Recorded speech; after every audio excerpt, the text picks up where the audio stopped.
So తల్లిదండ్రులు అది ఆలోచించి మన జిడి గోయంక కూడా వచ్చేసి చూసుకుంటే మన దగ్గర అన్ని వసతులు ఉన్నాయి, భోజన సదుపాయాలు చాలా బాగుంటాయండి.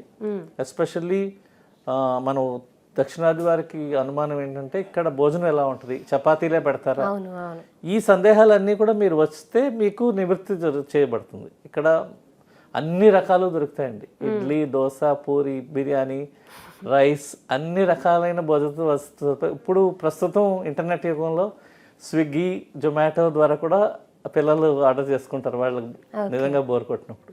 కాబట్టి భోజనం గురించి ఎక్కువ పెద్దగా ఆలోచించవసరం లేదు తల్లిదండ్రులు.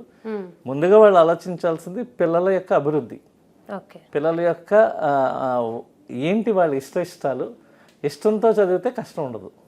ఈ 4 ఏళ్ళు కూడా నెక్స్ట్ 40 ఏళ్ళకి వాళ్ళకి డైరెక్షన్ ఇస్తుంది. Okay sir, thank you sir, thank you so much.